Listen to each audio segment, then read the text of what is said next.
Bueno, estamos en Custodia Paterna, la Asociación Española de Padres con la Custodia de los Hijos, y hemos convocado a los padres que han deseado asistir para que los letrados que colaboran con la asociación les hagan una descripción de la conveniencia, más que conveniencia, de la necesidad de que un padre que tiene hijos menores de edad, sobre todo, es más que conveniente, es necesario que hagan un testamento.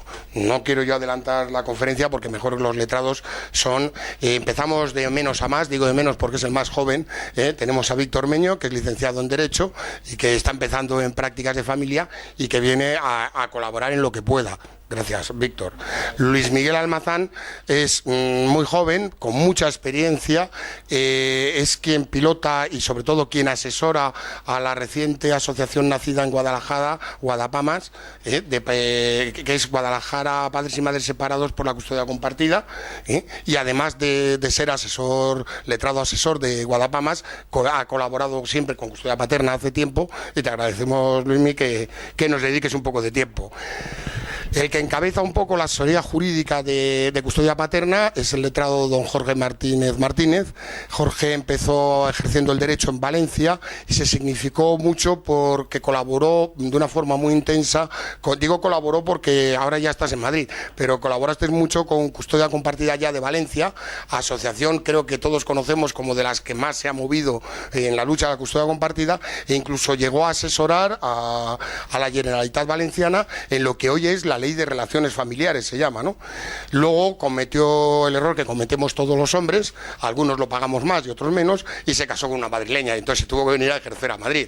¿Y llevas ya 5 años o cuánto lleva?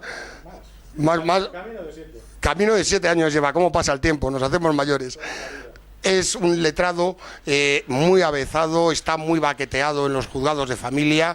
El problema que hay con él es que te dice el nombre de los jueces y entonces cuando habla con alguien entendido no habla de la juez, sino de la magistrada o del juez. Si es que el del 22 o es que ya sabes la del 27 o es que fulanita, y entonces o estás al día o no te enteras de qué juzgado te están hablando, porque ya yo creo que ya no hay juzgado en Madrid donde no hayas tenido que entrar tú. Entonces le tenemos mucho cariño porque la idea es suya. Esta va a ser un comienzo, esperamos, de algo más continuado, en el que intentemos de alguna manera transmitir a las personas, sobre todo principalmente a los hombres que están en procesos de separación o que se han separado o están divorciados, de llamarles la atención sobre una serie de temática legal que es muy importante que tengan en cuenta.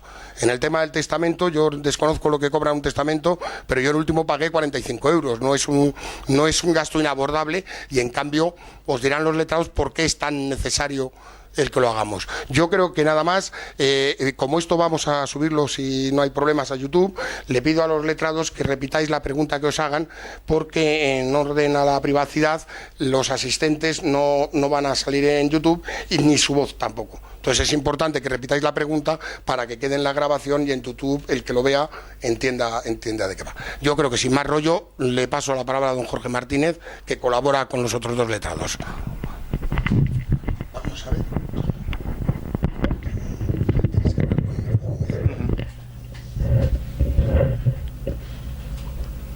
Bueno, pues buenas noches a todos, y como bien ha dicho Miguel, pues esperamos que lo que hoy empezamos, llamémosle coloquios, charlas, debates, como lo queréis llamar, pues sea el primero de una larga lista, o al menos que tengamos la ocasión de periódicamente pues reunirnos y a la medida que podamos pues daros ciertas pautas sobre temas que a lo mejor exceden un poco de lo que es el derecho de familia puro y duro, y que os puedan orientar y guiar en lo que es vuestra separación. Como habéis visto en internet, el título de la conferencia y la charla es Haz testamento.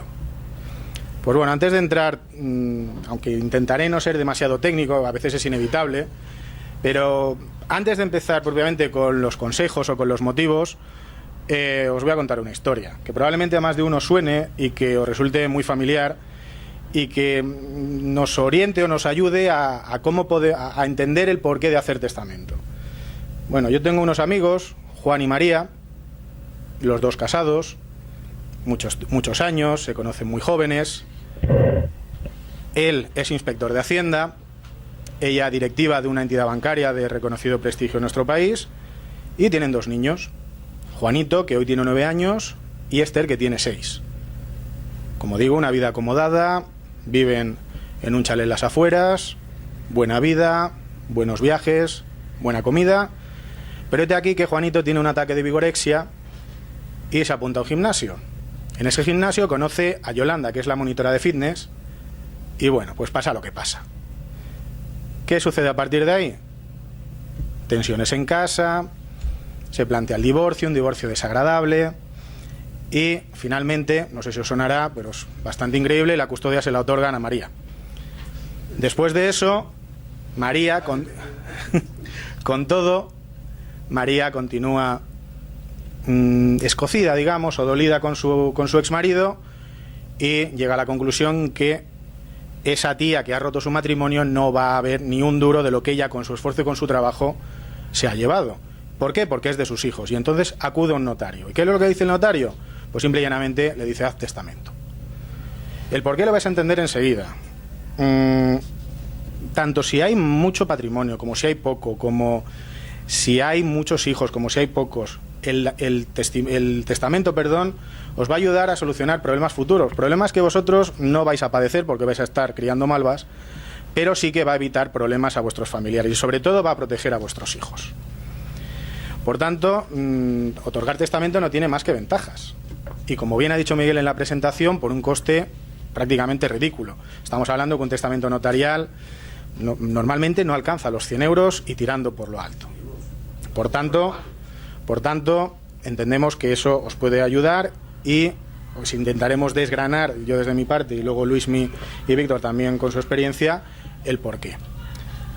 Hablamos de testamento, pero ¿sabemos lo que es un testamento? Porque lo que se nos viene a la mente es acudir al notario y hacer un papelito donde dice cuál es nuestra última voluntad. Pues bien, vamos a intentar, lo primero, dar unas nociones básicas de cuáles son los 3 puntos que consideramos que pueden ser interesantes conocer. Por ejemplo, ¿qué es un testamento? Pues bueno, nada más práctico y más sencillo que irnos a la definición de la Real Academia de la Lengua, sin entrar en una definición terminológica jurídica. ¿Qué dice la RAE? El testamento se define como declaración que de su última voluntad hace alguien, disponiendo de bienes y de asuntos que le atañen para después de su muerte. Y tiene además una segunda acepción que es documento donde consta en forma legal la voluntad del testador. Por tanto, ya estamos viendo que es, como todos sabemos, una disposición de última voluntad donde definimos cómo va a quedar nuestro patrimonio, nuestros bienes, nuestros derechos a nuestro fallecimiento. Tipos de testamento, los que queráis. Hológrafo, en peligro de muerte, marítimo, notarial, abierto, cerrado, pero en todos ellos lo que se refleja es la voluntad del testador. Siempre nos va a venir a la cabeza el testamento notarial, un ejemplo es el que ha traído Luismi, que como hemos dicho, por un coste prácticamente ínfimo, podemos regular todo eso. Cuestión importante. ¿Tengo libertad para dejar los bienes como quiera y a quien quiera? Aquí es donde tenemos la primera cuestión realmente seria, que es ¿qué tenemos que respetar en un testamento? En un testamento hay que respetar la legítima. ¿Qué es la legítima? La legítima a los herederos forzosos es la parte de nuestra herencia que no vamos a poder tocar, que no vamos a poder disponer de ella libremente. Cuando tenemos hijos, les corresponden 2/3 de esa legítima, de los cuales una es la legítima estricta y el otro tercio es la legítima, o mejor dicho, el tercio de mejora, que podemos o bien convertir en legítima estricta, repartiéndolo por igual con nuestros hijos, o bien mejorando a uno de nuestros hijos siempre que queramos. Pero en definitiva hemos de respetar esa legítima.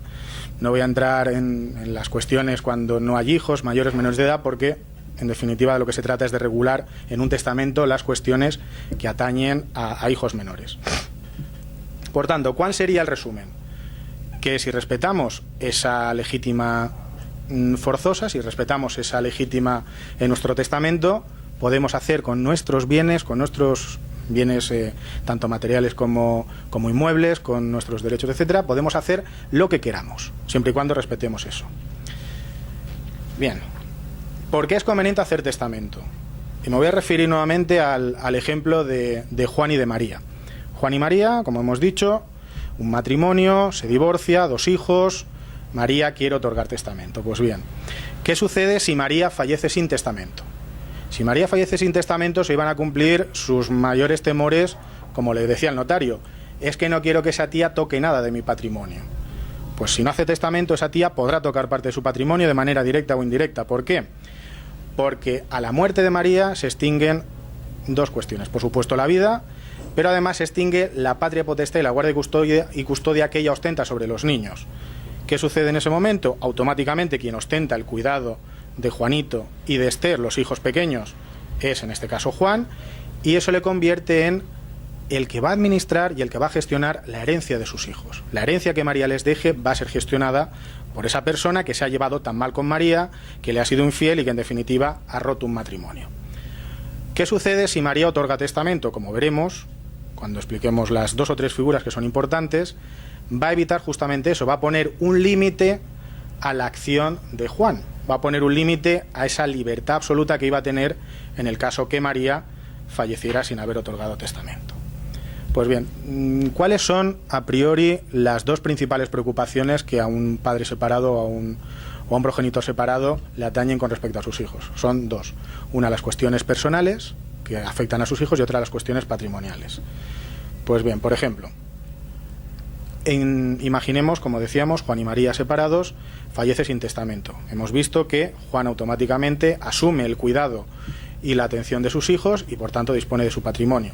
Pero es que además esa disposición de patrimonio puede terminar en una venta, por ejemplo, de un inmueble. Nuevamente intentaré referirme con un ejemplo. María deja una vivienda y esa vivienda no está afectada por testamento alguno. Juan, si quiere disponer de esa vivienda, puede hacerlo, puede alquilarla, puede venderla, siempre que obtenga autorización judicial, que normalmente cuando a un juzgado se le pide esa autorización se suele conceder porque se alega como causa el mantenimiento y sostenimiento de los hijos menores, y puede incluso entrar Yolanda, la tercera persona puede entrar en la vivienda, con lo cual María probablemente se retuerza en su tumba. Muy probablemente.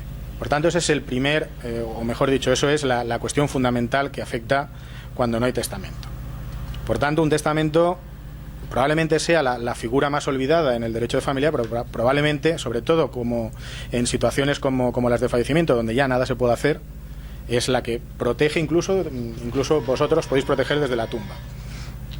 Bien, un poco por continuar en esta línea, una vez tenemos claro que el testamento o la otorgación de testamento es más que básica, fundamental para proteger a vuestros hijos, sin daros cuenta les estáis protegiendo, ¿qué figuras son las que deberían constar en todo testamento? Porque otorgar un testamento sin más termina siendo ineficaz si no se definen ciertas figuras, si no se definen ciertos conceptos, como son los albaceas, los administradores judiciales o incluso los administradores tutores o los tutores.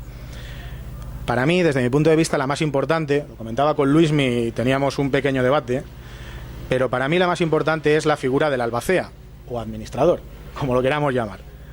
Para mí es la más importante, ¿por qué? Porque es un límite, es un tope muy importante que le estamos poniendo a la persona o personas que van a ejercer ese albacenazgo. Voy a referirme a lo que es la definición de albacea. ¿Qué es el albacea? El albacea, cito, es la persona o personas nombradas por el testador con la misión de ejecutar las disposiciones testamentarias, siendo su cargo gratuito, si bien el causante podrá fijar una retribución. ¿Os dais cuenta? Hay una nota característica de esto, es el carácter de gratuidad. ¿Y de dónde viene el carácter de gratuidad o de posible gratuidad? Sobre todo de la confianza que nos ofrece esa persona. Esa persona que nosotros vayamos o esas personas que nosotros vayamos a nombrar albaceas tienen que ser personas de nuestra entera confianza, porque sabemos que van a poner todo de su parte para, primero, cumplir con el encargo que le estemos haciendo en el testamento, cumplir con el encargo de proteger el patrimonio de nuestros hijos, y sabemos que lo van a hacer, al menos indiciariamente, con honestidad. ¿Cuáles son las funciones de un albacea? Pues son las que nosotros definamos. Si no definimos ninguna, tenemos que irnos a la ley y ahí nos las define. Por poneros un ejemplo, pagará los gastos sufrarios del funeral, es decir, nos garantizamos que alguien nos paga el entierro, satisfacer los legados en metálico, siempre y cuando haya conocimiento de los herederos. Los legados no forman parte de la herencia stricto sensu, sino que salen de la misma y se tienen que entregar con preferencia a la apertura de la herencia. Vigilar la ejecución de todo lo ordenado en el testamento, sostener su validez tanto en juicio como fuera de él, y tomar, esto es muy importante, las medidas necesarias para la conservación y custodia de los bienes con intervención de los herederos presentes. Es decir, un albacea va a ejercer las funciones que nosotros le definamos, y sobre todo, cuanto mejor definidas estén esas funciones por nuestra parte, más fácil le va a resultar el encargo. Importancia del albacea, nuevamente vamos con un ejemplo.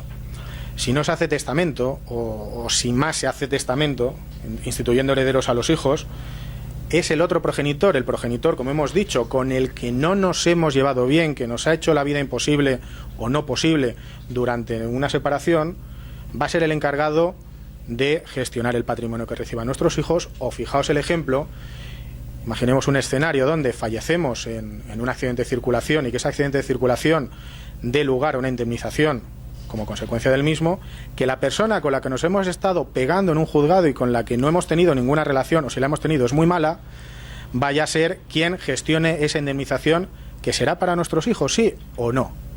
Por tanto, daos cuenta la importancia de ese albacea. Esto significa que qué función, o mejor dicho, otra característica tiene el albacenazgo. Se abre el testamento, nuestros hijos pasan a ser herederos, como tal, son herederos en registros públicos, adquieren las propiedades que pudiéramos tener, les corresponden los fondos, etcétera, pero van a tener un gestor que les va a controlar, una suerte de auditor, si lo queremos ver así, y que va a ayudar a, sobre todo, que una vez alcancen ellos la mayoría de edad o se cumpla la condición que nosotros podamos instituir o podamos fijar en nuestro testamento, que reciban los bienes de la forma más parecida posible a la que nosotros quisiéramos. Hay ocasiones en las que los bienes, previa autorización judicial, tienen que venderse, tienen que enajenarse, tienen que alquilarse para el sostenimiento de los hijos, pero sabemos que el albacea va a cumplir al detalle nuestros deseos y va a proteger ese patrimonio de nuestros hijos. Por tanto, ahí es donde radica la importancia del albacea, porque está fijando, está metiendo un límite a una acción del otro progenitor que, como hemos dicho, no nos hemos llevado bien con él. Esto nos lleva a otra pregunta. ¿Es posible apartar al otro progenitor de la herencia de nuestros hijos? ¿Existe algún mecanismo legal que nos permita salir de ello? Podemos. Es más, está regulado expresamente en un artículo del Código Civil, que es el 227, que dice textualmente: el que disponga de bienes a título gratuito a favor de un menor o incapacitado podrá establecer las reglas de administración de los mismos y designar la persona o personas que hayan de ejercitarla. Bastará con incluir una cláusula en el testamento para que esto sea posible. Es decir, automáticamente apartamos al otro progenitor, no dejamos ninguna duda respecto a quién queremos que gestione, administre la herencia que le pueda quedar a nuestros hijos, y evitamos también injerencias, sobre todo de las familias extensas, porque muchas veces, máxime cuando pueda haber un patrimonio ciertamente importante, haya familias que quieran aprovecharse de ellos y que pretendan enajenar el patrimonio que por herencia hayamos dejado a nuestros hijos y subsistir a base de ese, protegiendo el patrimonio propio. Por tanto, esas funciones, ya sea con un albacea, ya sea con un administrador, son fundamentales, y lo que estamos consiguiendo, estamos consiguiendo dos objetivos fundamentales. Por una parte, insisto, y es la idea con la que quiero que os vayáis, proteger el patrimonio de nuestros hijos con esa otorgación del testamento, u otorgamiento, mejor dicho, y apartar a ese progenitor, a ese cónyuge que, para bien o para mal, nos ha hecho la vida imposible durante un tiempo. Por tanto, por concluir, que tampoco me quiero extender mucho, y como sé que Luismi se tiene que ir, le voy a dar la palabra.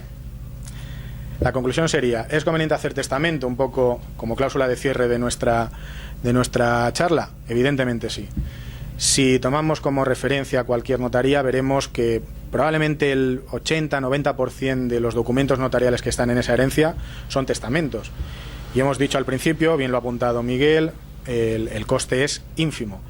Pues bien, por un coste ínfimo estamos evitando una cantidad de problemas, ya no solamente a nuestros hijos, sino también a los familiares directos que nos pudieran quedar, porque convendréis conmigo que no hay nada más desagradable que acudir a un pleito judicial, y más si es por una cuestión económica. Por tanto, en definitiva, la última idea que quería dejaros es que con un testamento, aunque vosotros fallezcáis, estáis protegiendo a vuestros hijos menores de edad. Es decir, incluso desde la tumba podéis hacerlo. Por tanto, el consejo no puede ser otro que el que otorguéis testamento. Pues muchas gracias.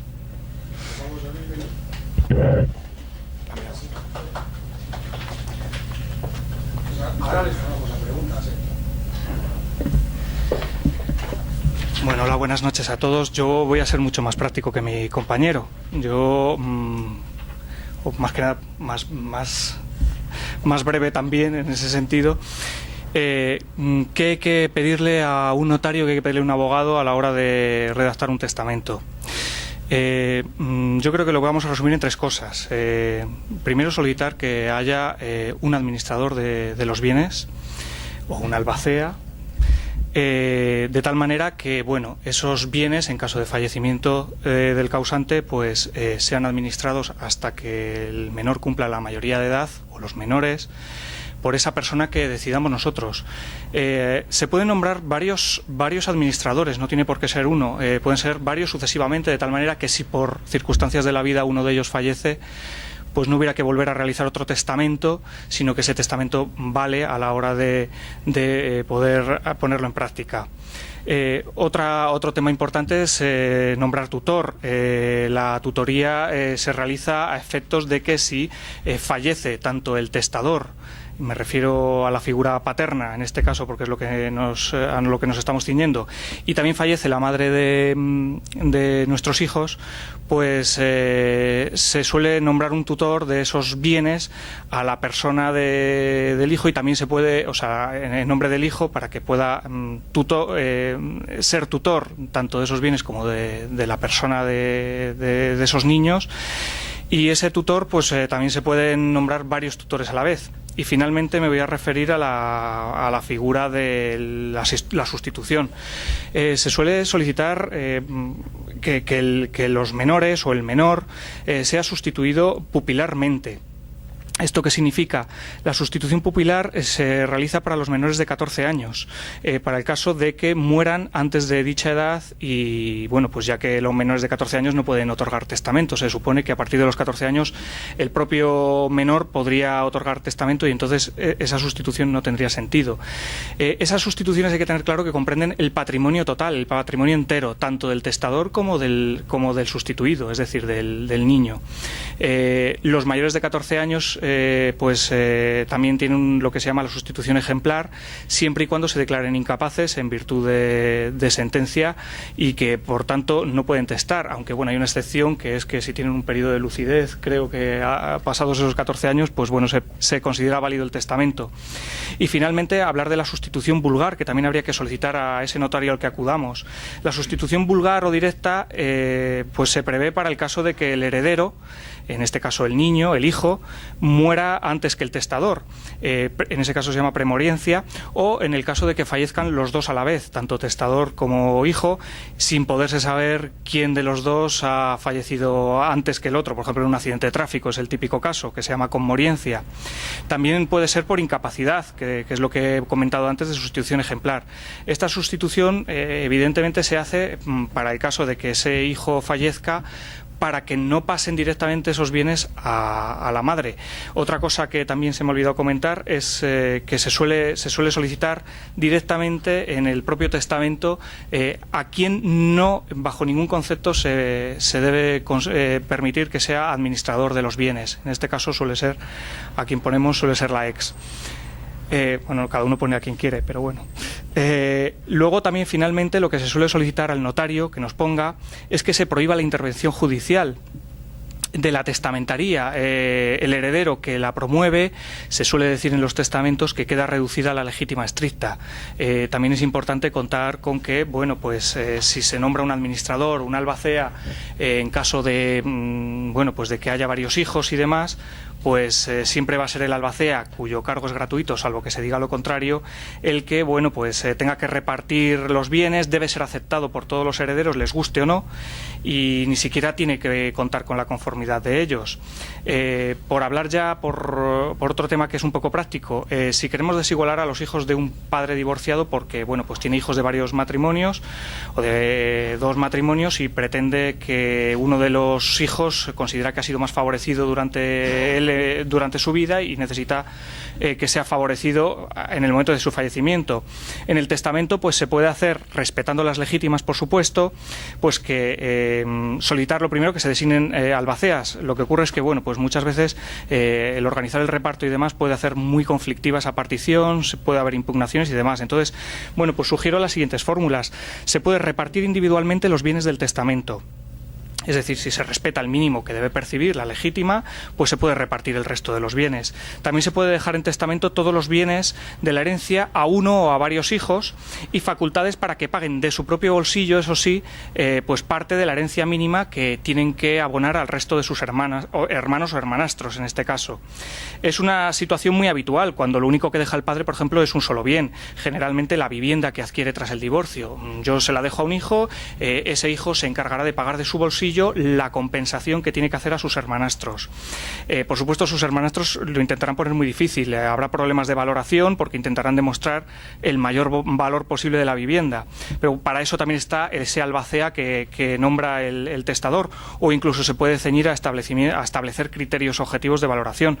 Los adjudicatarios en cualquier caso tienen el derecho, pero no la obligación de pagar con ese dinero propio, es decir, tienen un año para poder decidir si se quedan con esa vivienda, por poner el ejemplo que he puesto, y luego pues durante ese año pues pueden decidir si lo pagan con la compensación con su dinero o no, en cuyo caso pues los desfavorecidos, los hermanastros en este caso, tienen derecho a colaborar, a cobrar su parte en bienes de la herencia.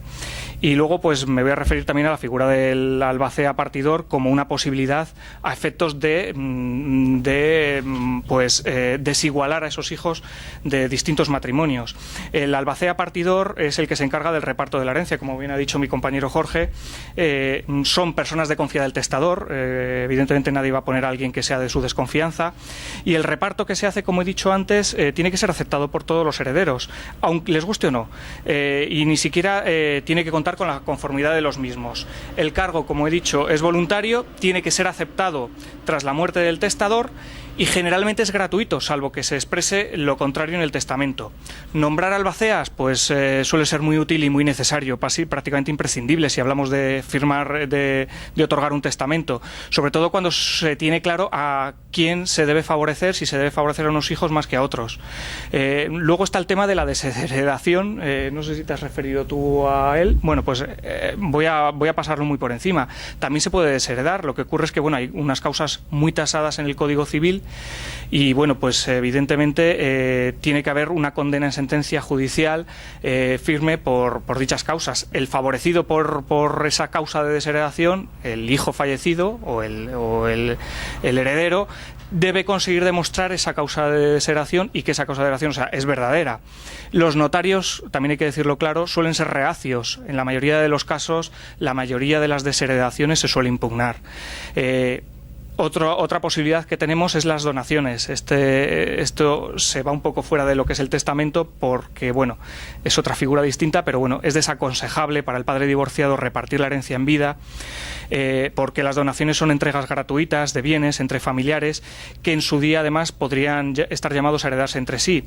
Tiene un trato fiscal muy favorable y son prácticamente irrevocables. Por el contrario, el testamento permite al padre conservar la titularidad de esos bienes hasta su fallecimiento, el control de patrimonio y sobre todo algo muy importante, que puede cambiar de opinión en cualquier momento y revocar el testamento que ha hecho, modificarlo y hacer uno nuevo, con lo cual pues tampoco es muy aconsejable.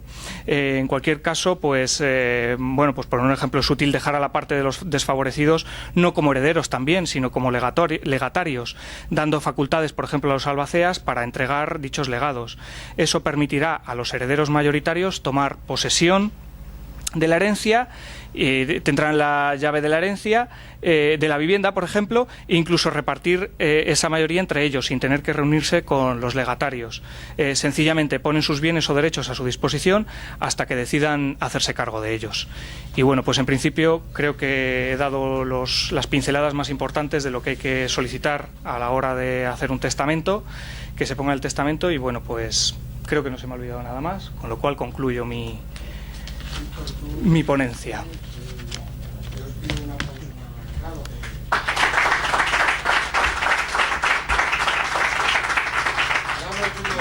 Yo por alusión. Letrado, siéntase real. El hermano de un solo vínculo jamás puede ser llamado hermanastro. Ha dado usted con un colectivo donde es muy sutil la diferencia y es muy importante. Aquí presentes hay padres que tienen hijos con distintas mujeres y ellos entre ellos no son hermanastros. Quiero que se deje claro eso porque es muy importante. Estás hablando de un colectivo donde es muy frecuente que la madre o el padre tenga hijos con más de una mujer o de un hombre. Entonces, dejar claro que no es hermanastro. Más que una pregunta es una regañina. Bueno, era por intentar separar el hijo de un primer matrimonio del hijo de un... De todas formas, como no tienes micro, no se te va a oír, con lo cual no hay regañina.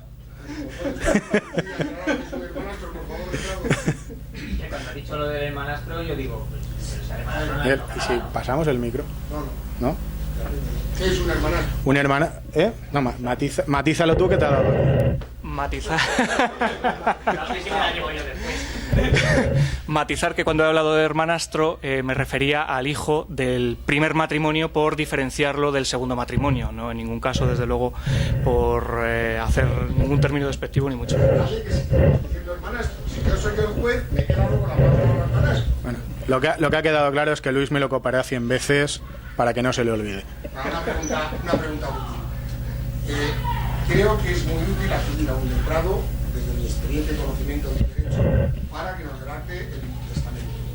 Creo que es muy útil porque no es lo mismo una albacea que una albacea partidor, una albacea partidor, contador, ejecutor. Hay distintas figuras, entonces yo me gustaría que expusieran la conveniencia, no solo de testar, sino de que el testamento lo redacte un profesional, que el profesional del derecho es el abogado. O sea, el notario es profesional de la fe pública, tiene mucha práctica en testamentos, pero el que redacta los testamentos es un letrado. Y te quiero apuntar una idea muy utilizada.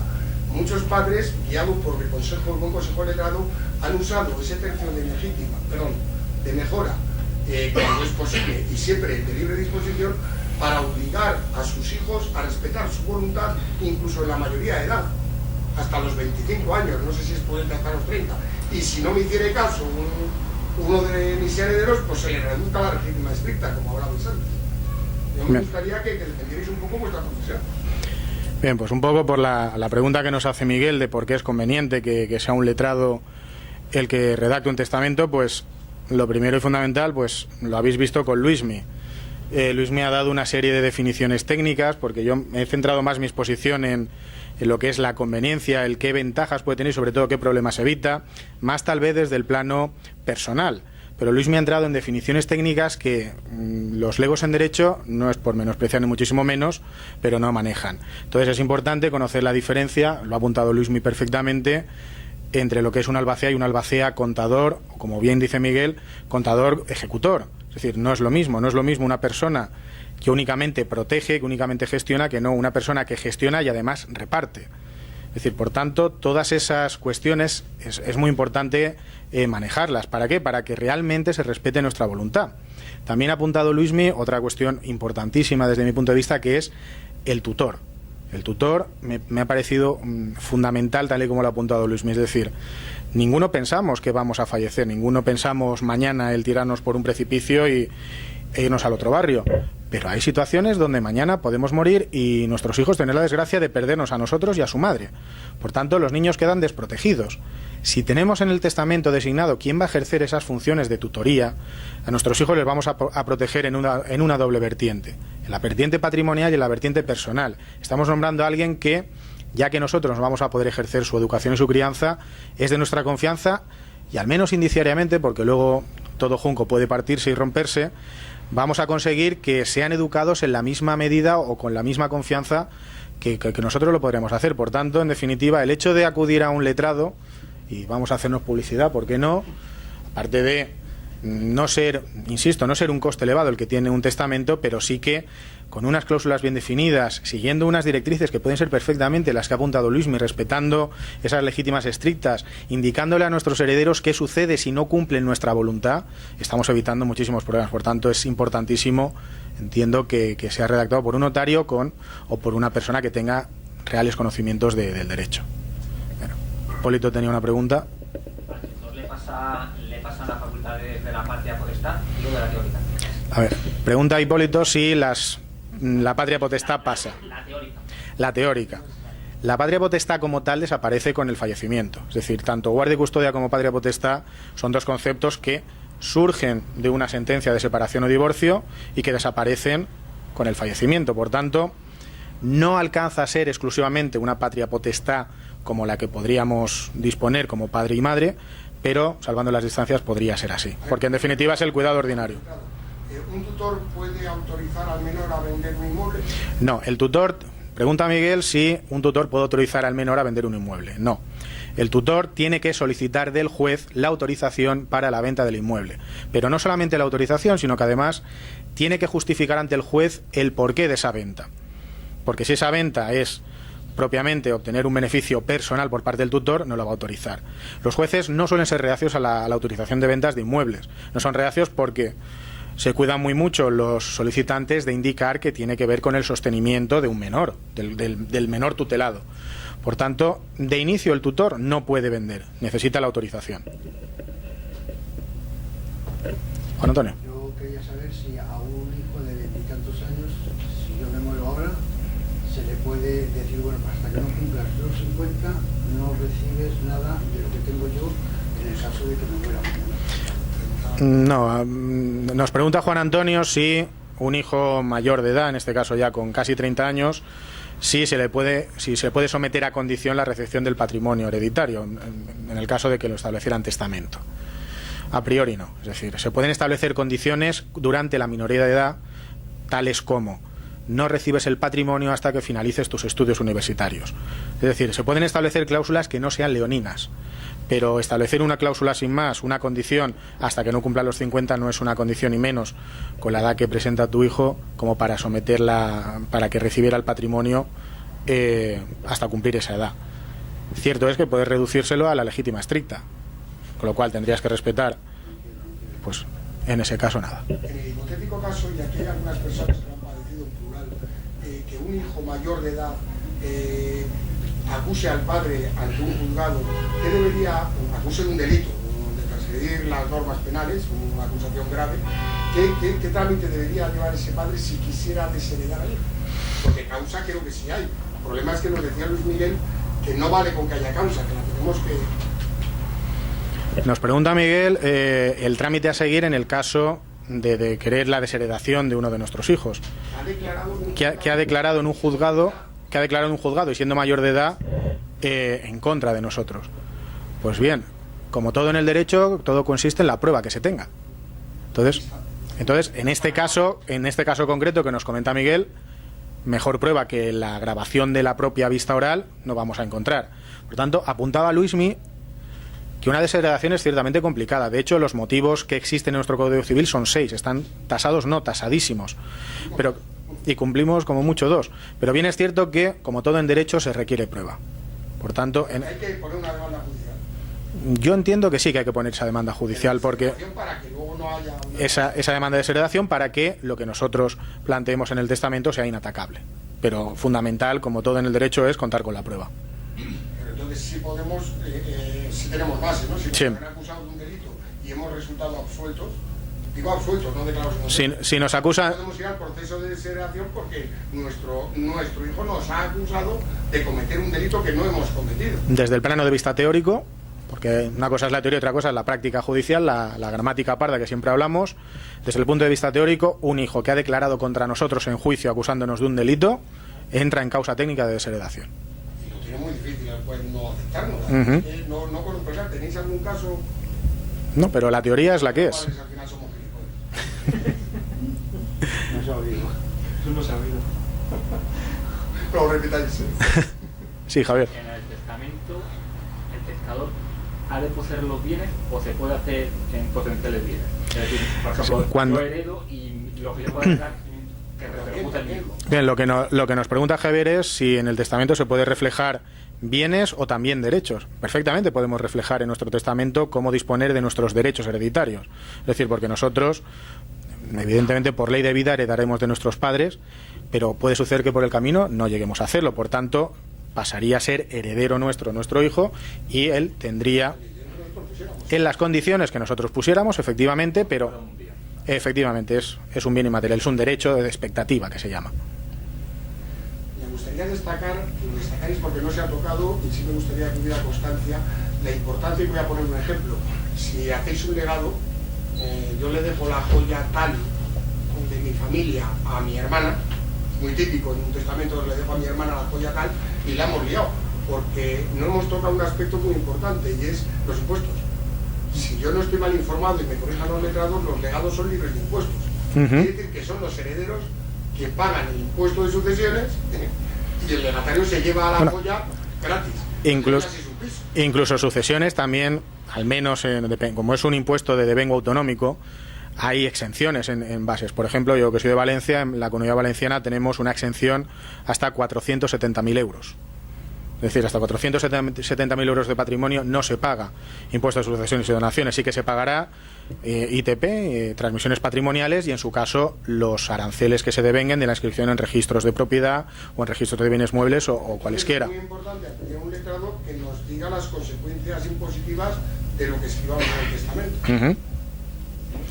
Por eso resulta importante pues acudir a un letrado para que no solamente desgranemos el texto de vuestro testamento, sino también de las posibles implicaciones fiscales que eso puede tener, porque como bien nos apuntan, un legado sale de la herencia, por tanto no tiene el mismo tratamiento fiscal que el caudal hereditario propiamente dicho.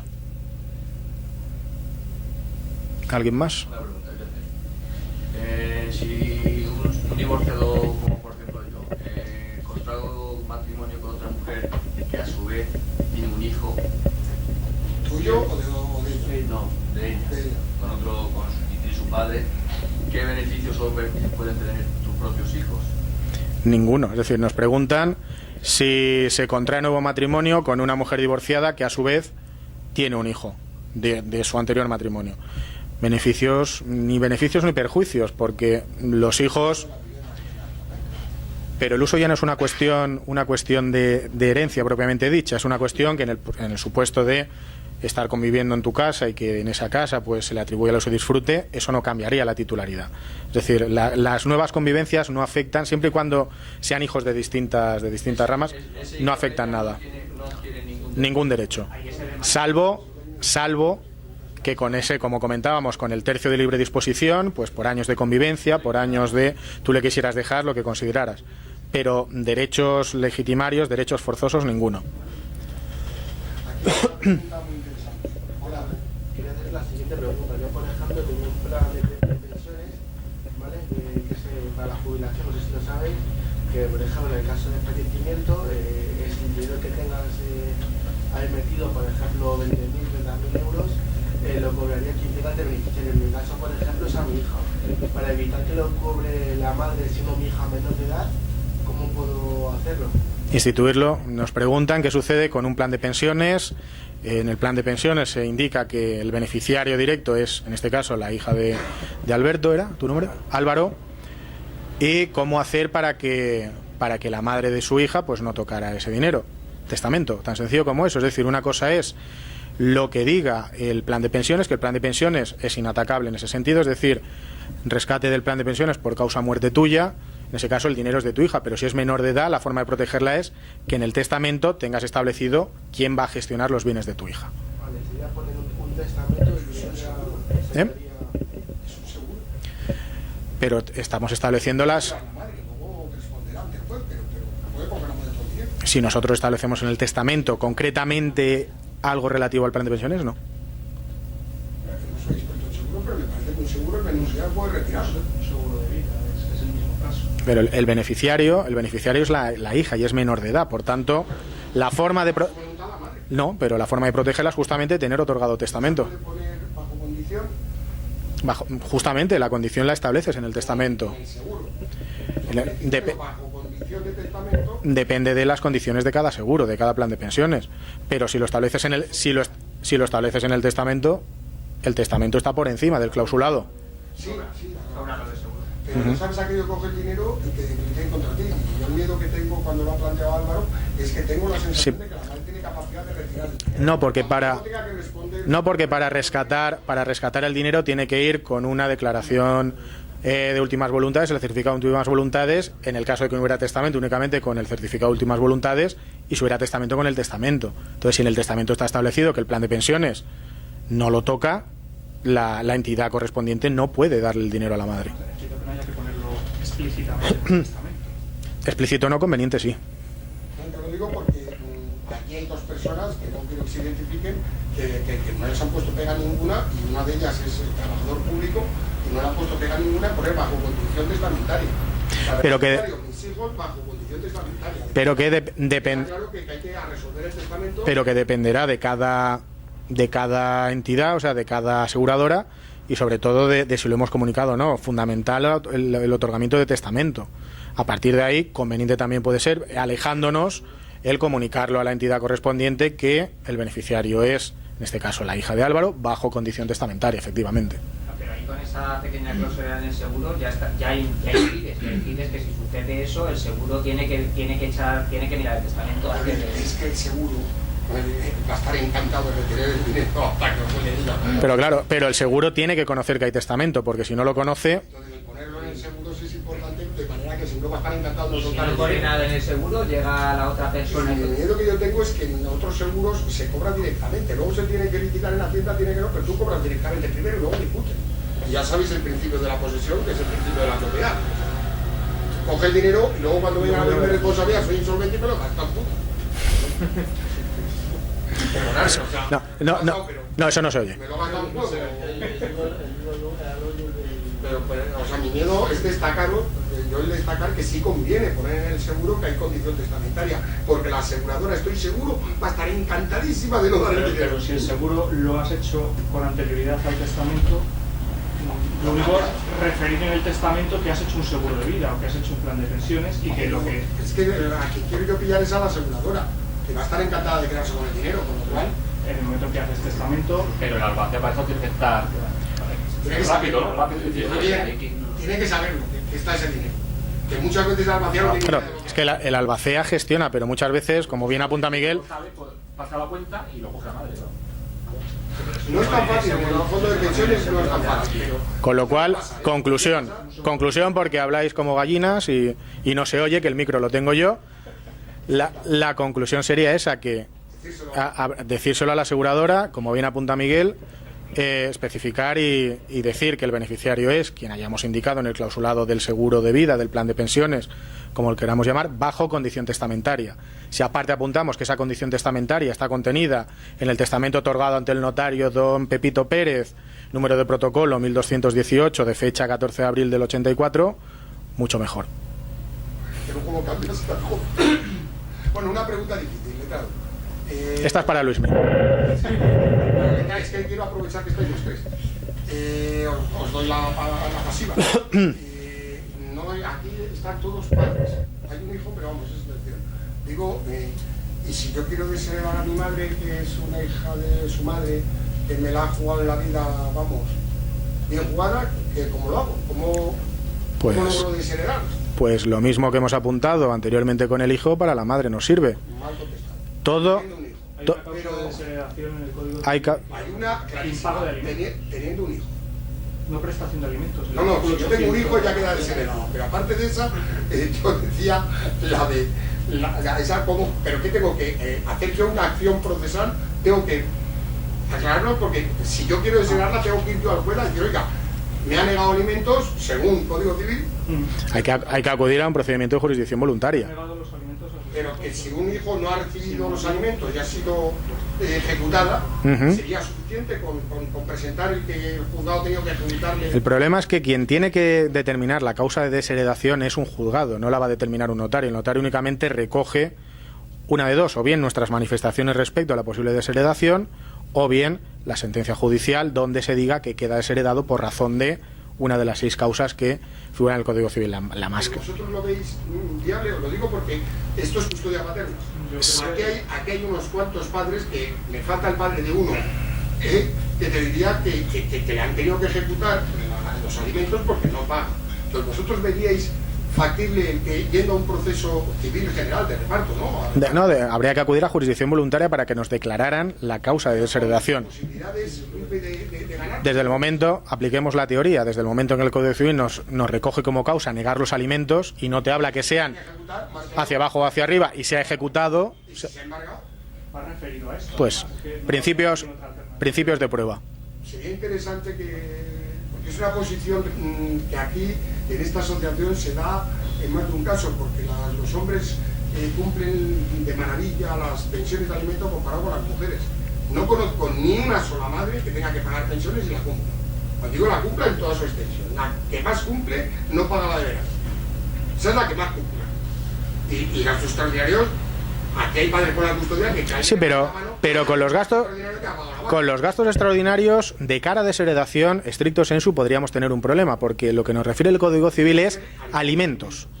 Por tanto, ahí con los gastos extraordinarios, yo al menos entiendo, y Luis me creo que estará de acuerdo, que únicamente con un impago de gastos extraordinarios no sería suficiente. Ahora bien, ¿son mis gafas y la atención dental? Si nos vamos a la teoría pura y dura, el Código Civil habla de alimentos y el concepto de alimentos no está interpretado de cara a la desheredación. Es alimento, sustento. Por tanto, yo entiendo que, y creo que Luis me convendrá conmigo, que sí que es posible la desheredación, pero, como siempre, proceso judicial y prueba lapidaria. No, ahora tengo una. Gracias, público. Sí, Antonio. Respecto a la albacea, nos hace entender que tiene que aceptar el mercado. Creo que ¿qué pasa si no lo aceptan? Y segundo, ¿cómo se le puede gratificar o poner un sueldo? No sé, se puede... Hasta te respondo yo que me la sé. Se pueden nombrar varios albaceas. Es decir, no hay un límite. Hombre, evidentemente no vas a llenar el testamento de 300 albaceas, por si acaso falla uno. No, por sustitución. También puede ser complementarios, pero en principio lo normal es que sean sucesivos. Ya no solo por si uno no quiere, que efectivamente puede darse el caso, sino por si uno fallece, para que no tengas que volver a hacer un testamento porque solo has puesto una albacea. Y resulta que se me ha muerto y tengo que volver a hacer otro. Pues no, pues pongo varios albaceas sucesivos, de tal manera que si uno no quiere, ya querrá el otro. Hombre, mala suerte sería que si pones 5, los 5 no quieran. Ya bueno, sería muy sospechoso. Y luego, en relación con... Bueno, eso es lo que tú decidas en el testamento. Bueno, con respecto a la gratificación, me preguntas que si se puede poner una gratificación. En principio es título gratuito, salvo que tú digas lo contrario. Si tú decides gratificarle con una parte de la herencia, un porcentaje, una cantidad de dinero, estará obligado ese heredero a gratificar a la albacea por esa gestión. Luismi es muy joven y Jorge también. Antiguamente era el 5%. Bueno. Antiguamente me comentan por aquí que era el 5%, ahora no, ahora yo creo que no hay límite. ¿No hay límite? Yo creo que no hay límite. ¿Puedes dejarle el 90% de tu herencia? No. Hombre, evidentemente hay un límite dentro del... Claro, efectivamente, dentro de lo que es el sentido común. De los 2 tercios no se puede tocar, siempre tiene que ir del tercio de libre disposición. Con lo cual, se me ocurren 3 preguntas. Una de ellas directamente hacia lo que ha comentado Luis Miguel, que además me parece muy interesante. El problema es que, desgraciadamente, algún padre puede fallecer conjuntamente con su hijo, con lo cual tendríamos la comoriencia. Sí, comoriencia. La comoriencia. En este caso sí que habría que describir que la madre, que sería la legítima heredera, primero porque sucesoriamente correspondería al hijo, pero claro, posteriormente correspondería efectivamente a la ascendiente. ¿Cómo se puede garantizar esto?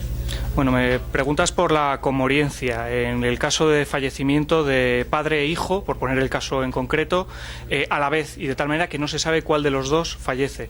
En principio, efectivamente, si fallece el padre, hereda el hijo, y si fallece el hijo, hereda la madre. Entonces, para evitar que por 2 fallecimientos simultáneos pasen todos los bienes directamente a la madre, se realiza esa sustitución de la que he hablado antes, la sustitución pupilar, de tal manera que si fallecen, ya sea por comoriencia, bueno, sustitución, he dicho pupilar, vulgar, ¿no? Vulgar. La sustitución vulgar, de tal manera que si fallecen los dos a la vez en un accidente de tráfico, que es el típico caso, tú no nombras sustituto ya a una persona o a varias personas, igual que lo de la albacea, para que esa persona se encargue de esos bienes y no pasen a la madre. Sustituyes como heredero a tu hijo por otra persona, de tal manera que ya la madre no hereda directamente, con lo cual evitas que a la madre le lleguen esos bienes en caso de fallecimiento. El heredero puede ser el albacea, suele ser el albacea además, pero bueno, no sé, porque como albacea se suele poner algún familiar, que es lo típico. ¿Contempla lo que tú has dicho antes, de que sí que se puede poner que en ningún caso sea el administrador la madre? Una cosa es administrador y otra cosa es que herede. Bueno, efectivamente, va todo junto. Yo creo que va todo en el pack. Tú has dicho, yo te he entendido antes que has dicho que se puede también poner que en se debe. Caso sea quien administre los bienes, la madre. Poniendo esa condición ya de alguna manera paralizas ese caso, que fueran los dos. Lo que se suele decir es que se debe poner que no, bajo ningún concepto, sea administradora de tus bienes tu ex mujer. Como administradora estás paralizando que lo sea, pero no como heredera. La herencia la paralizas con la sustitución. Tendrás que decir las dos cosas. Efectivamente. Carlos. Sí, es que... Bueno, Jorge. Le dejo a Jorge que ya he hecho para... La segunda pregunta era con relación a, ¿se puede hacer una herencia? También lo ha comentado aquí un compañero. ¿Se puede hacer una herencia en el cual el tercio de libre disposición se pueda otorgar, o se le pueda decir al administrador que lo vaya otorgando en plazos progresivos dilatados en el tiempo? Ha dicho a los 50 años. Yo le puedo decir que cada 5 años... El tercio de libre disposición justamente lo que permite es la mayor libertad posible. Es decir, que todo... Por eso es tan importante en el testamento establecer, respetando siempre la legítima estricta o la legítima que corresponde a nuestros hijos, con el tercio de libre disposición podemos hacer, como diría Miguel, gollerías. Podemos establecerlo... Nos hemos encontrado muchos testamentos, muchos. No sé si aquí hay personas algunas, pero a algunos han fallecido las madres y nos encontramos con un testamento que le otorga la custodia a no sé quién. ¿Se puede otorgar la custodia? No, la custodia únicamente puede otorgarse por resolución judicial. Es decir, la custodia se puede establecer la tutoría, como hemos comentado antes, el tutor, pero es en el caso de fallecimiento de ambos padres. En ningún caso, yo como padre puedo, en el caso de estar separado, determinar que si yo muero, la guardia y custodia de mi hijo sea ostentada por la vecina del cuarto, aunque la tenga yo. Automáticamente el concepto custodia, al igual que el de patria potestad que preguntaba antes Poli, esos conceptos desaparecen como conceptos jurídicos y pasa a ser el cuidado ordinario ostentado por el progenitor superviviente. Pero el tutor tiene los derechos en el supuesto de haber fallecido ambos progenitores. Pero los derechos como tal, los derechos guarda y custodia, patria potestad, o sea, los conceptos desaparecen. No puede ejercer ninguna acción si ve que Esto es el concepto de tutor, que es asimilable, salvando las distancias, al de tutor de incapacitados. No, quiero decir, no puede ejercer ninguna acción legal si ve que la madre no está ejerciendo correctamente la custodia. No tiene posibilidad. Es decir, la única posibilidad sería fallecimiento del padre, por ejemplo, guarda y custodia, después de separación me refiero, fallecimiento del padre, guarda y custodia ostentada por la madre y desatención manifiesta por parte de la progenitora superviviente. En ese caso es indiferente ser tutor o no, porque lo que cabe plantear es cómo ha llegado ese procedimiento, un abandono del menor, y etcétera, efectivamente.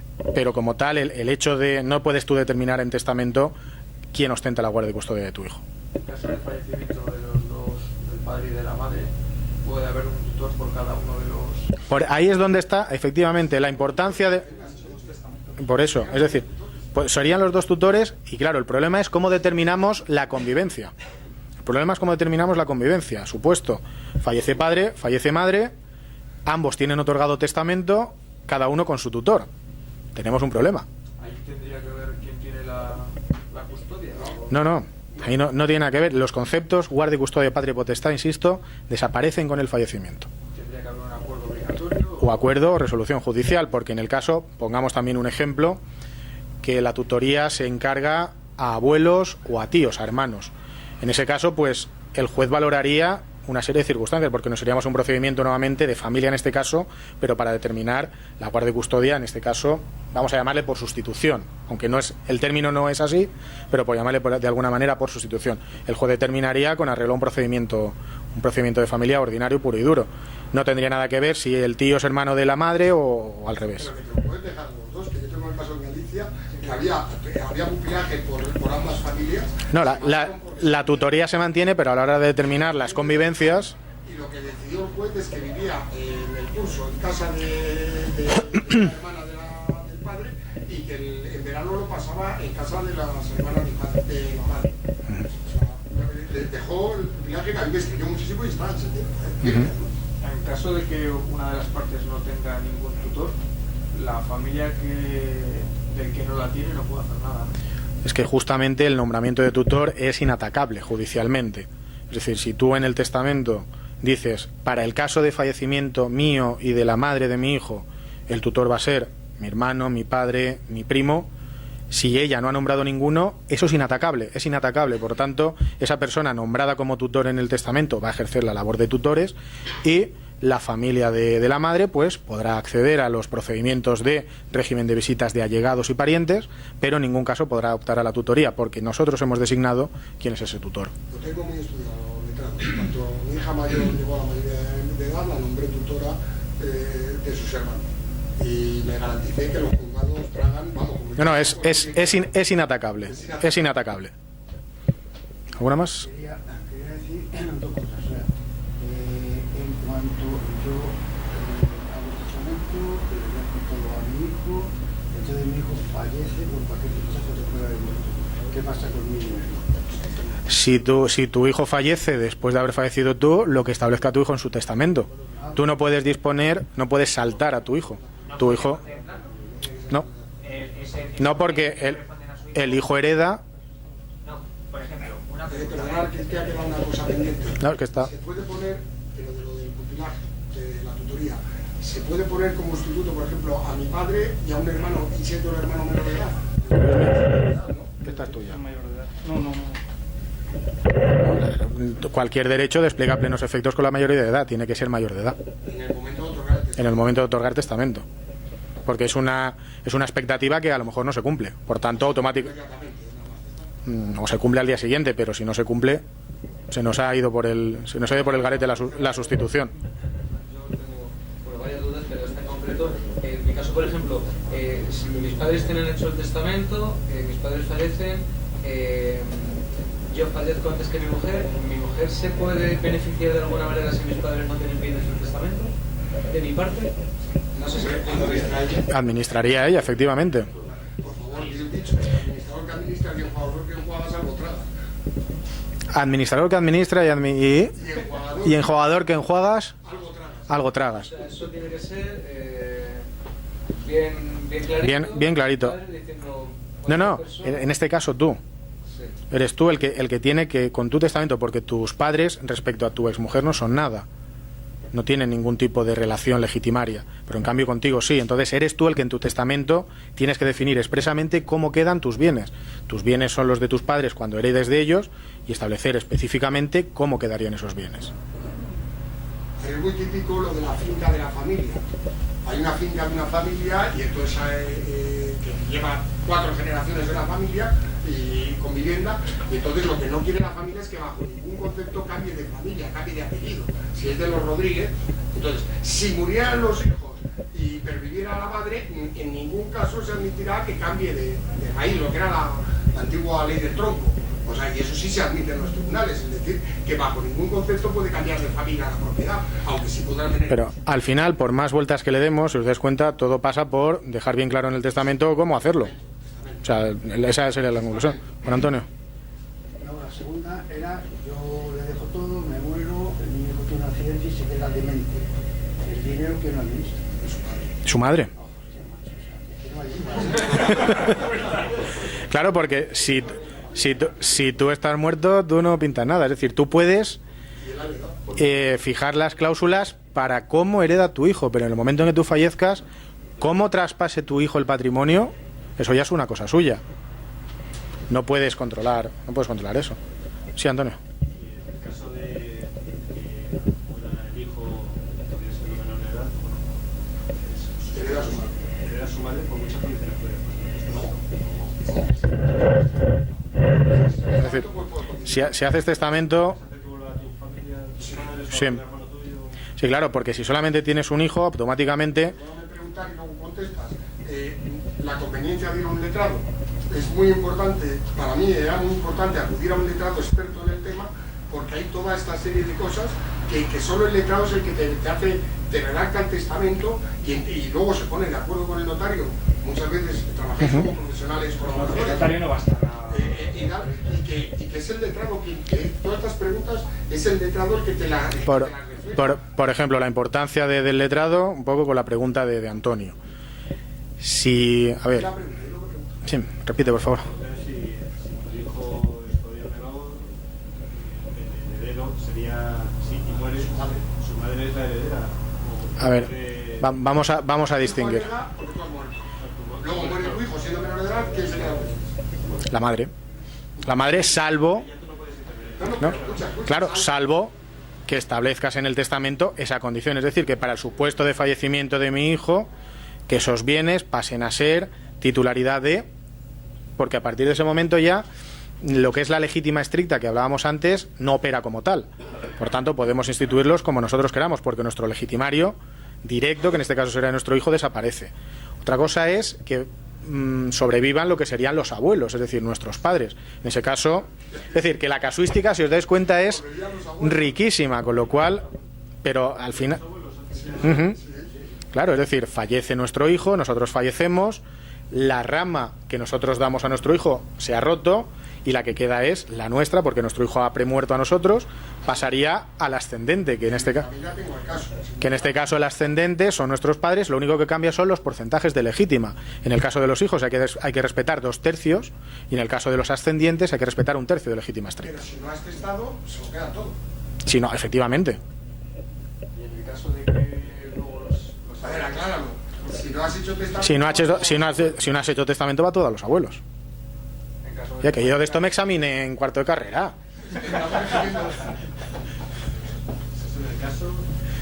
Es que yo lo que quería es destacar la importancia de ir a un letrado, porque muchas consultas que llegan a la asociación nos miran como diciendo, un testamento del notario.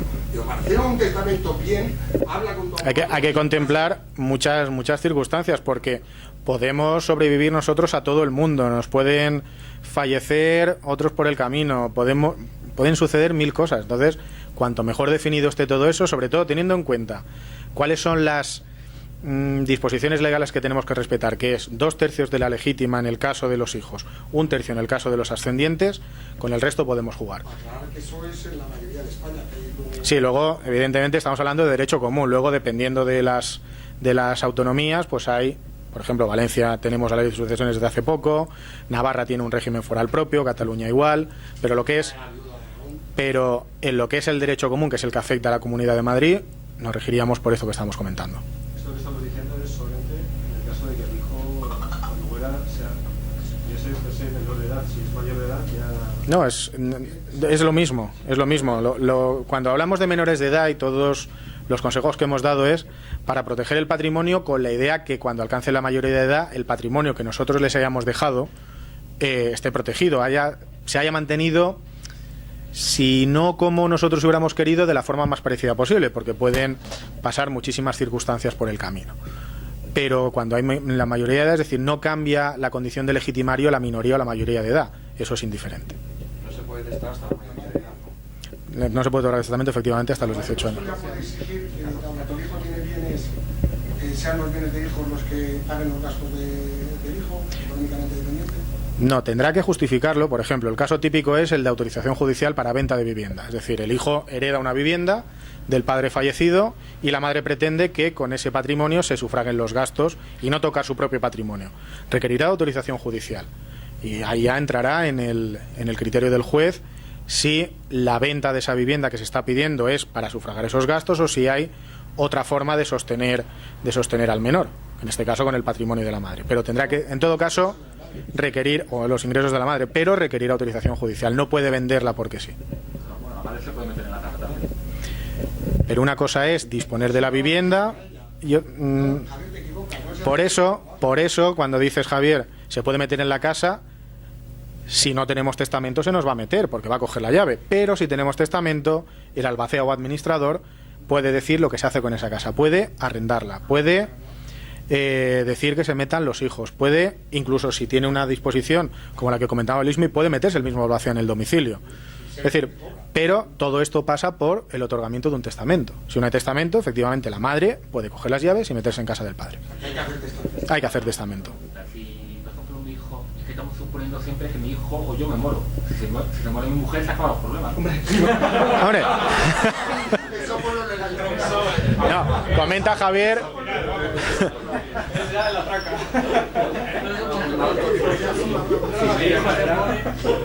qué no tenemos que morir primero nosotros?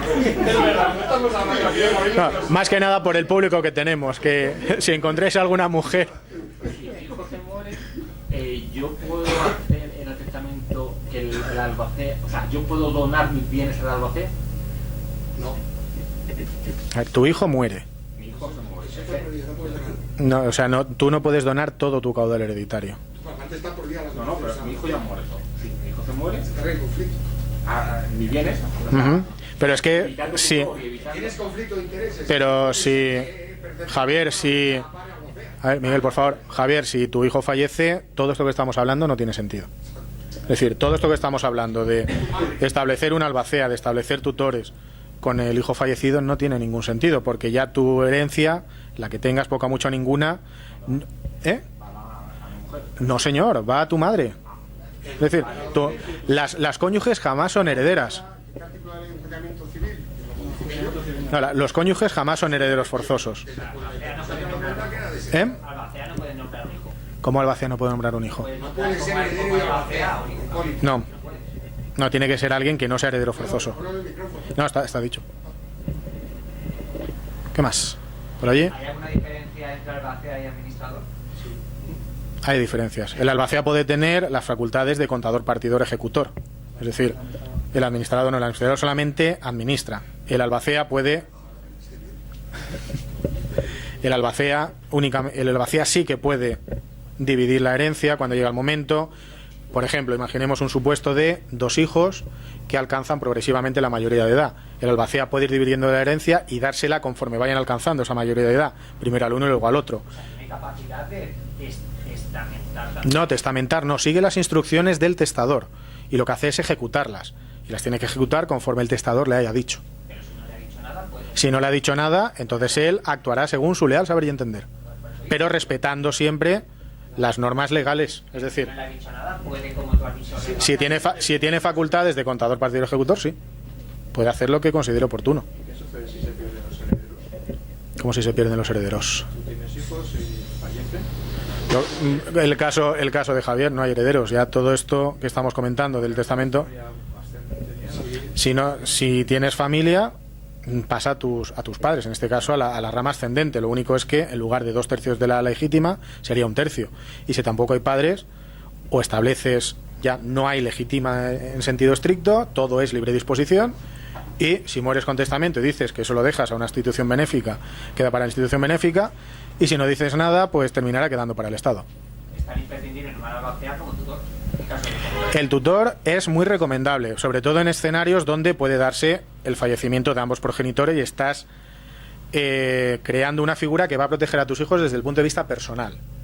El albacea, ¿por qué es importante? Porque va a proteger el patrimonio. Llámese albacea con esas facultades de contador partidor, llámese administrador para limitar la capacidad de disposición de nuestros cónyuges. Pero ambas figuras o las 3 figuras... Vamos a lo general. La conveniencia de un letrado no se destaca mucho en poner razones.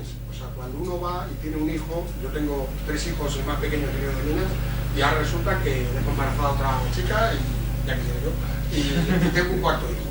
Y entonces, si yo voy a tu despacho, digo, oye, es que el niño pequeño probablemente no disfrute de su padre lo que nosotros han disfrutado, ¿no? De convivencia, de educación, de todo y tal, y le quiero beneficiar. Y me ha sorprendido porque lo he visto como el trabajo dice, se discrimina positivamente al hijo pequeño que no ha podido disfrutar justamente de la compañía del padre lo tiempo que lo han disfrutado. Justamente con ese ejemplo y con el bombardeo de preguntas que estamos teniendo, creo que está más que claro la conveniencia de acudir a un letrado. Es decir, que la conveniencia, pero no porque seamos mejores o peores, sino... Si alguien ataca el testamento, lo tiene muy difícil porque está dando una razón. El tutor puede rechazar la figura, puede rechazarla. Lo que es inatacable judicialmente. Lo que es inatacable judicialmente. Es decir, si nosotros nombramos tutor o contador, o albacea, eso es inatacable judicialmente por la parte que intente que eso... ¿Y las responsabilidades del hijo, o sea, el hijo es un delincuente, recaen esas responsabilidades en el tutor? A nivel responsabilidad penal, limitadamente sí. Hasta la mayoría de edad. Una pregunta final. Es el hermano, o sea, cuando fallece una persona, un hermano, si es soltero, ese dinero de la herencia que va a ser parte entre los hermanos o va por línea ascendente. Depende de lo que hay en el testamento, efectivamente, porque, a ver, hay que tener clara, lo fundamental es... No, las cónyuges jamás heredan, salvo que nosotros establezcamos en testamento con nuestro tercio de libre disposición que queremos instituirlas como herederas en lo que queramos, por ley jamás va a heredar un cónyuge. Está prohibido por ley. Puede conservar, el supuesto clásico es el usufructo del cónyuge viudo, pero eso se da en situaciones donde no hay separación, el típico testamento cruzado de mí para ti, de ti para mí, y en defecto de estar nosotros vivos, a los descendientes, que efectivamente, pero el cónyuge jamás es un heredero forzoso. Herederos forzosos son hijos y, en defecto de hijos, ascendentes. En este caso de mi hijo, iría al padre. Al padre. Pero los hermanos no irían. Jamás. Pero si es que ese del padre no te ha heredado. Si ya no existe el padre, pero si no te ha heredado. Si ya no existe el padre, sí va el de los hermanos. Si no, jamás a ella, quedaos clara con la idea, jamás hereda al cónyuge, estemos casados o estemos divorciados, jamás. No, a ver, la pregunta es si hereda al cónyuge. El cónyuge no hereda. A ver, tú economista, la ley habla de tercio de legítima y de tercio de mejora. Si fallece uno de los legitimarios, en vez de dividirse, si son 3, se divide entre 2. Sigue funcionando igual, solo que se divide entre 2. Pero yo me refería ya una vez de repartida la herencia. Pero no es repartida, si tú estás muerto, ya no hay nada que hacer. A ver, por favor, el gallinero, que no nos entendemos. Claro, yo creo que la síntesis es que es necesario un testamento. Es necesario que el testamento lo redacte mejor que un notario, un letrado. Y es necesario que las características privadas de cada persona se reflejen en ese testamento a través del letrado. Correcto. Y además de eso habrá que tener en cuenta si los chicos están en minoría de edad, en mayoría de edad, y evidentemente el día que fallezcamos, por el motivo que sea, maricón el último porque estamos fuera de la lista. No, pero hay un ratio que los estados suelen destacar, ya lo destacarás, de que puedes distinguir no solo mayoría y minoría de edad, puedes distinguir independencia o no independencia económica en el testamento. Todo eso, pero desde el punto de vista que será un caso particular delante de un letrado. A ver, cada situación, cada herencia es un mundo. Es decir, igual que en el derecho no hay dos casos iguales, no hay dos situaciones patrimoniales idénticas. Podemos regir por ciertas cláusulas base, pero esas cláusulas tenemos que ir adaptándolas como un guante a las necesidades de cada uno. Entonces no es lo mismo una situación de unos hijos con mayoría de edad, plenamente incorporados al mercado laboral, dentro de un matrimonio que todavía convive, que no hijos de padres separados, muy pequeños, con padres con patrimonio, que se llevan a matar con una separación de mutuo acuerdo. Es decir, casuística tenemos hermanos de un solo vínculo, hermanos de doble vínculo, hermanastros. Es decir, tenemos casuística para aburrir. Entonces, no hablar de las deudas. O sea, que yo creo que con eso es suficiente. Yo creo que si no, que vaya cada uno con su vela, porque si no, evidentemente esto es un jarrón de flores. Entonces mi hijo tiene unos bienes, fallece. Yo no heredo como padre. No, si tú estás vivo, sí. Antes que los hermanos. No, siempre antes, porque eres legitimario. Sois legitimarios tanto tú como tu exmujer. Si no existen los padres, en su defecto los hermanos. Si tienes un hijo y estás casado 2 veces anteriormente, puedes desnombrar como albacea para que trabaje en equipo a las 2 ex. Sí, puedes llegar a casa. Derecho genérico. ¿Hay maneras de aceptar la herencia para evitar pagar las deudas o que nos queden las deudas? Para aceptar sin dedos hay que aceptar a beneficio de inventario. Es decir, que la herencia es una masa común de bienes o una masa de bienes donde existe tanto activo como pasivo. Entonces, ese activo y ese pasivo, antes de recibir el activo, es conveniente aceptar a beneficio inventario. Es decir, que antes de aceptar o antes de recibir lo que nos corresponda, que se liquiden las deudas que pudieran haber, porque si es una aceptación pura y simple, nos comemos las deudas. Por tanto, antes de aceptar una herencia, hay que aceptar a beneficio inventario, sobre todo si sabemos o tenemos cierta noción de haber deudas que pudieran, en su caso, llevar a que el activo desapareciera íntegramente y tuviéramos que comernos las deudas heredadas. Pequeñas, aquí todo el mundo no piensa en las deudas y pequeñas siempre aparecen. Porque el causamiento, el que ha fallecido, puede rechazarse la herencia. Ha usado la tarjeta Visa. Y entonces aparecen cargos en el banco 2 meses después de que hizo un viaje y gastó en Visa no sé cuánto. ¿Algo más? Porque pueden dejar una persona como nosotros en testamento un contrato de alquiler de una vivienda? Complicadísimo, salvo que sea una renta antigua, pero ni aún así. Es decir, los contratos... ¿Un contrato de alquiler de la Comunidad de Madrid no pasa de padres a hijos? No, porque ya depende de las características que tenga ese contrato de la Comunidad de Madrid. Habría que ver hay que ver el clausulado genérico. Hay que ver el clausulado. La posibilidad de una segunda, en ese caso en la Comunidad de Madrid. Pero depende del clausulado. A lo mejor la Comunidad de Madrid sí que nos lo permite, pero Galicia no. O sea, dependerá de... Me refería en el contrato de alquiler que sí que podemos poner en el testamento que quien nos sustituya en el contrato sea uno de nuestros hijos. Lo más fácil sería con el arrendador hablarlo para el supuesto es decir, que hubiera... Yo tengo alquilado el Palacio de Linares, la Casa de las Américas, lo tengo alquilado por 20 años y tengo que pagar todos los meses 1.000 euros, 1.000 euros. Y entonces es muy goloso. Nosotros podemos dejarlo en herencia. Otra cosa es que el arrendador nos diga, con arreglo a la ley de arrendamientos urbanos, que eso no es posible. Sí, Javier. Claro, otra pregunta más. ¿Se puede poner en el testamento una condición de territorialidad? Es decir, yo le dejo todo a mi hijo siempre y cuando mantenga su residencia en Madrid. No, porque cuando se establecen condiciones en el testamento tienen que ser condiciones genéricas y que no sean leoninas. Es decir, se puede entender como leonino limitar la disponibilidad geográfica de tu hijo, porque el derecho de establecimiento y residencia es un derecho constitucional fundamental y que está por encima de esa disposición. Es decir, esa cláusula sería nula.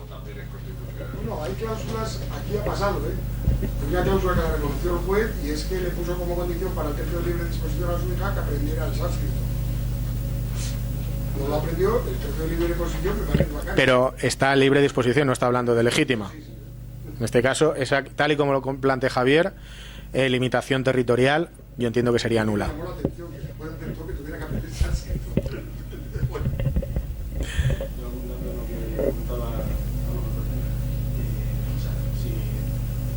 Los herederos serían los padres, luego si no, los hermanos. No, a ver, herederos. No, si no hay hijos, si no hay hijos, los padres. Si no hay padres, los hermanos en su caso, pero ya no son legitimarios. Tienen que ir a un juez a que les reconozcan esa. Es decir, tendría que producirse el reconocimiento de testamentaría.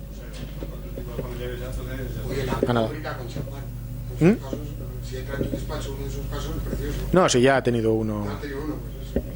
Sí, pues es un caso que sirve como ejemplo. Es más, ha salido como caso de examen en la europea, porque teníamos eran 8 hermanos en Valencia, todos fallecidos, únicamente todos fallecidos. Estamos hablando de el último fallecido año 1965. Uno se lo llevó por delante la riada, otro falleció en el manicomio de Vétera. Únicamente uno de los... Bueno, eran 7 hermanos, por supuesto, cada uno de esas ramas había tenido su propia descendencia. 3 habían muerto sin testamento y sin descendencia. Uno había muerto con testamento, es decir, la casuística era de tal manera que hemos estado 8 años para desmembrar todo eso. Para terminar teniendo a nombre de los actuales herederos un par de viviendas en el barrio del Cabañal. Pero no, salen fuera del plan urbano, del plan general. Entonces, salen fuera y están ya vendidas. Antes de terminar con la herencia ya estaban vendidas. Pero que el derecho hereditario pues tiene muchísima casuística y sobre todo pueden entrar millones de circunstancias. Si os dais cuenta, creo que llevamos como media hora aproximadamente de debate o incluso pues una hora, mejor me lo pones. Han salido casos para aburrir, es decir, además cada uno de su padre y de su madre y cada uno con una casuística diferente. ¿Qué pasa si mi hijo muere pero esto? ¿Qué pasa si muero yo? ¿Qué pasa si muere? Por más vueltas que le demos, el título de la charla de hoy creo que nos viene al pelo. Hay que hacer testamento. Y hay que hacer testamento de la mejor forma posible. Y ahí los letrados somos los que os podemos orientar y guiar. Que a lo mejor nos dejamos algún fleco, pero probablemente la manifestación de voluntad del testador quede muy reflejada con el trabajo de un letrado. Por tanto, pues... Sí, porque soy moderado, pero ahí hay letrados que el 5% de la evaluación de la ley. Pues, a ver, yo siempre pongo un ejemplo. Os voy a poner un ejemplo con porque esto me toca la fibra con el tema de honorarios. Voy a poner un ejemplo con un dentista. Un dentista es un licenciado superior igual que un abogado, igual que un economista. Pues son licenciados, sí. Titulación superior. Un dentista, odontólogo. Tú vas a un dentista, crujido de dolor porque te duele la muela del juicio, te saca la muela y te cobra no menos de 500 euros por sacarte la muela del juicio. Paga sin rechistar. Sin rechistar. Vas encima de la mesa y encima te vas sin muela y con la boca cosida. Ahora, vas a un abogado y tienes el mismo problema. Nosotros solucionamos problemas. Ahora, pegas nos ponen todas las que queramos. Entonces tengo que blandir una lanza por los letrados. Que sí, que nuestros honorarios, habrá abogados que los disparen y habrá abogados que no. Pero el trabajo vale lo que vale. Entonces, claro, evidentemente no es lo mismo hacer un testamento con 4 cláusulas que no hacer un testamento donde el propio cliente nos pida 28 combinaciones a la hora de establecer todo eso. Entonces, claro, el trabajo pues tiene un coste. Con esto no quiero decir ni que sea caro ni que sea barato. Digo que cada uno... Cuando me sacan la muela, yo veo la muela. Pero cuando yo me muera, mi hijo va a tener todo y la otra no toca nada. A ver, Javier, hemos estado hablando de todo esto. Es decir, la conclusión final, y con esto cortamos porque ya es tarde, hay que hacer testamento. Esa sería la conclusión.